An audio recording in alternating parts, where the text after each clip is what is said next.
یہ روایت اہل تشیع کی کتب حدیث کی نہیں، اہل سنت کی ہے۔ راوی ہیں دوسرے حضرت عمرو بن سعید ایک صحابی، اور ایک میں اصول حدیث کی بات کر رہا ہوں، اور لینے والے امام ابن حجر عسقلانی جیسے محدث ہیں جو فن حدیث میں اہل سنت کے ہاں جرح و تعدیل میں اسماء رجال میں سب سے بڑے امام ہیں، اسماء رجال میں انہوں نے تک لیا ہے۔ کیا عمرو بن سعید صحابی ہے، اور روایت حدیث کی ہماری کتب میں آئی، اور انہوں نے روایت کی حضرت ابو طالب سے۔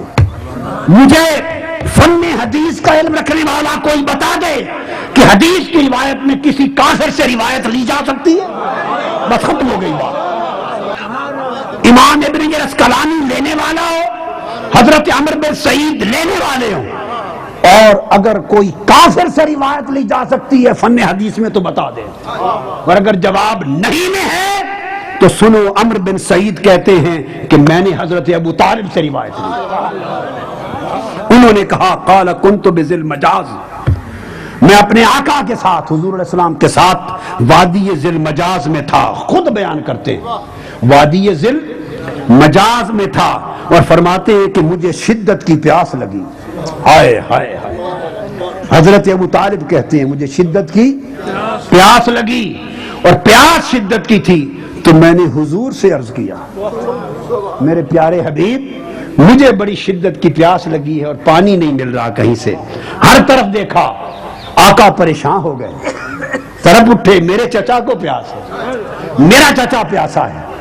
یہ وہ تاجدار کائنات ہیں کہ حضرت عباس، آپ کو معلوم ہے جب اس طرف آئے تھے چچا، اور ایک قانون کے مطابق سب قیدیوں کے ساتھ برابر کا سلوک تھا، اسی طرح ہے نا غزوہ بدر کی بات، تو انہیں بھی رسیوں کے ساتھ باندھا گیا تھا سب کی طرح، اور جب باندھا گیا تھا تو رسیوں کی وجہ سے ساری رات کھڑے رہے تھے، چونکہ سب کے لیے ایک ہی قانون تھا، تو تھوڑی تھوڑی آواز ان کی نکلتی تھی بے آرامی اور رسیوں کی تکلیف سے، اور صبح اٹھے میرے آقا کی چشمان مقدس سوجی ہوئی تھی۔ صحابہ نے پوچھا یا رسول اللہ آنکھیں کیوں سوجی؟ فرمایا ساری رات سو نہیں سکا۔ کیوں نہیں سو سکے میرے آقا؟ اس لیے کہ چچا عباس جو رسیوں سے باندھا ہوا تھا اس کی کراہنے کی آواز آتی تھی اور میں سو نہیں سکتا تھا۔ تو صحابہ کو بلایا اور کہا کوئی ایسی سبیل نہیں کر دیتے کہ میں اپنے چچا عباس سے بھلائی کروں؟ تو پھر قانون آسمان سے بدل گیا، رسیاں ڈھیلی کر دی مشکیں، اور حضرت عباس کی خاطر قانون الہی بدل گیا۔ حضور کو چچا کے کراہنے کی آواز نے رات کی نیند گوارا نہیں کی۔ یہ ذرا چچا کے ساتھ ایک تعلق یہ دیکھ لیں، اور ابھی قبول اسلام نہیں ہوا تھا ان کا، اس وقت کی بات ہے، وہ تو باندھنے کی بات تھی۔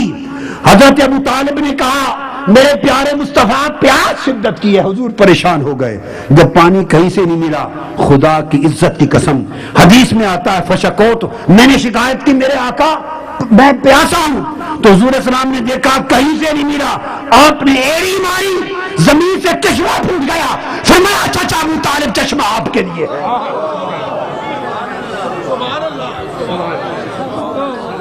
ایڑی سے چشمہ نکال کے چچا کو پانی پلایا۔ واقعہ تو محدثین بیان کر گئے، ہر کوئی بیان کر گیا، مگر جو راز اس سے میری سمجھ میں آیا وہ یہ کہ وہ تاجدار کائنات جو دنیا میں ایک لمحے کی پیاس ابو طالب کی گوارا نہیں کرتا،